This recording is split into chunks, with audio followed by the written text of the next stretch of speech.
folgenden Tag verlassen wir Kyoto. Es geht mit dem Zug nach Kokurakbash und mit einer Standseilbahn und dem Bus weiter nach Koyasan.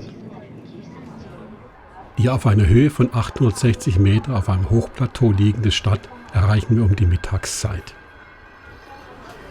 Von den rund 3500 Einwohnern dieses mystischen Ortes sind etwa 600 Mönche. Am heiligen Berg Koya erschuf um 805 der Mönch Kobo Daishi den Shingon-Buddhismus. Im Laufe der Jahrhunderte entstand ein Ort mit 117 Tempeln.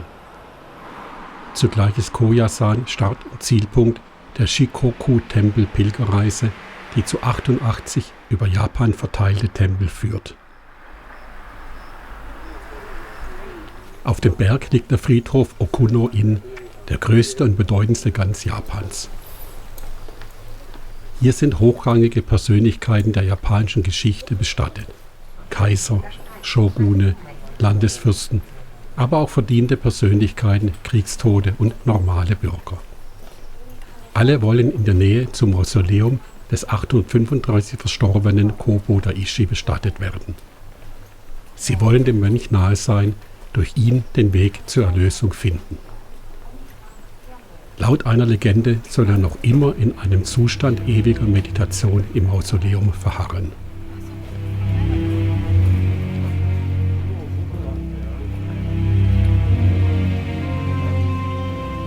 Okuno-in ist einer der heiligsten Orte in Japan und beliebter Wallfahrtsort. Das weitläufige Tempelgelände beherbergt über 200.000 Grabstätten. Die Wege sind für jahrhundertealten, riesigen, moosbewachsenen Zedern gesäumt.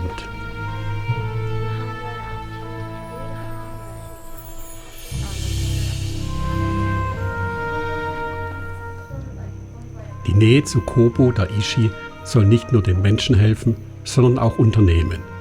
So finden sich nicht wenige Firmengräber, die von japanischen Unternehmen für ihre Mitarbeiter und Familien gekauft werden.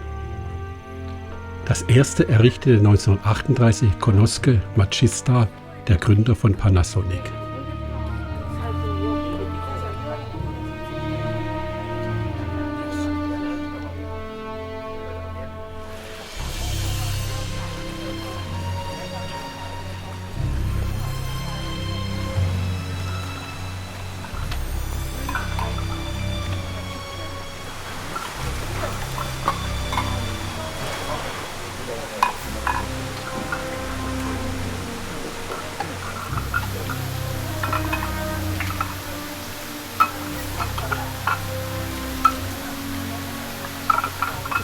Die Ichi-no-Hashi-Brücke ist der Eingang zum Tempelgelände mit dem Mausoleum.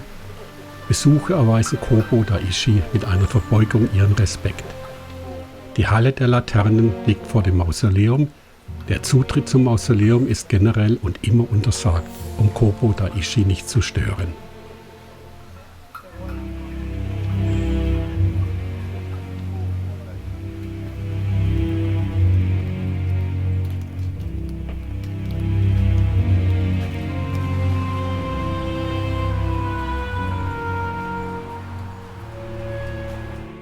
Zahlreich sind die Jiso-Bosatsu-Mönchstatuen mit ihren meist roten Kinderlätzchen und Jacken.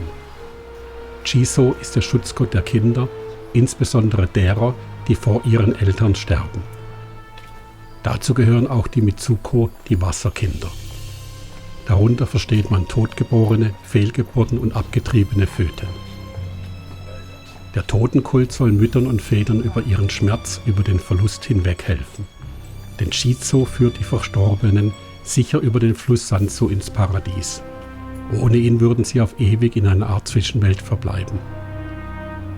Durch die Kleidungsstücke erkennt Jiso deren Geruch und kann sie finden.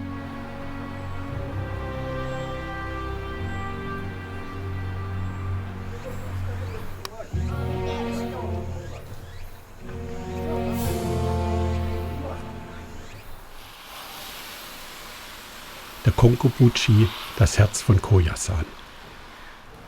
Im Laufe der 1200-jährigen Geschichte von Koyasan fielen Teile der Tempelanlagen wiederholt Bränden zum Opfer.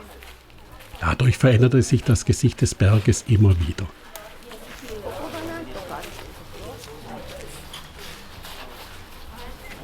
In der Edo-Zeit um 1593 erbaut, ist der Kongo-Buchi das Hauptheiligtum des Shingon-Buddhismus und mehr als nur ein Ort der Anbetung.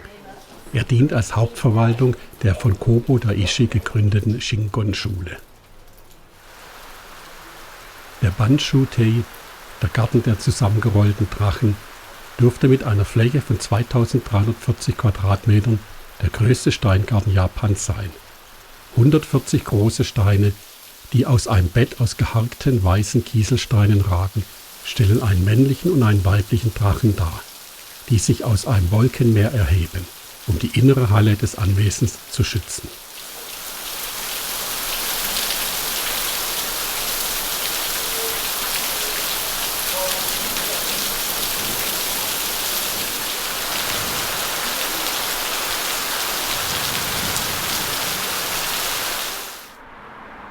In Koyasan wohnen wir auf dem Areal des etwa 1000 Jahre alten Eko-In-Tempels.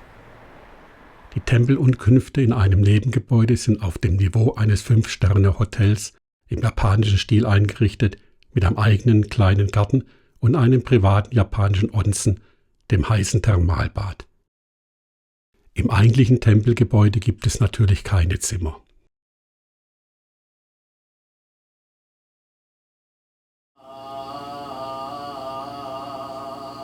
Am Morgen bietet sich die Teilnahme am buddhistischen Morgenritual und am Goma-Feuerritual an. Das Ritual findet in der Haupthalle des Tempels statt.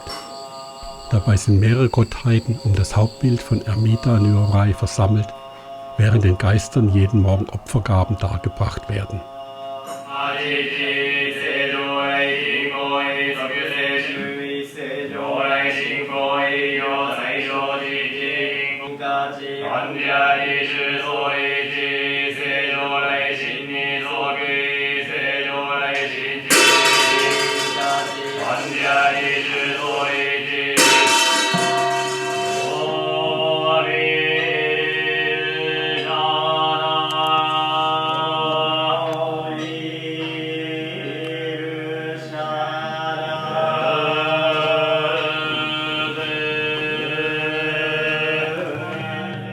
Bei der folgenden Feuerzeremonie werden kleine Holzlatten mit Wünschen verbrannt.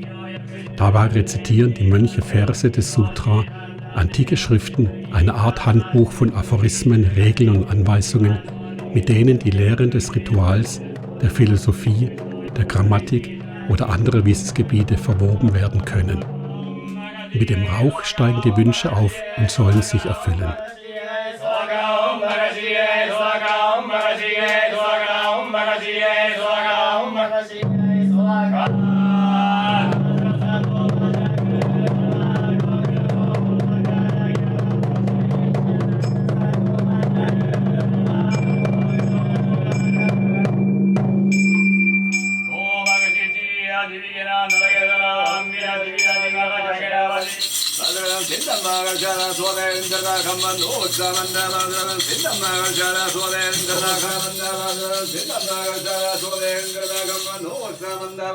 Sindam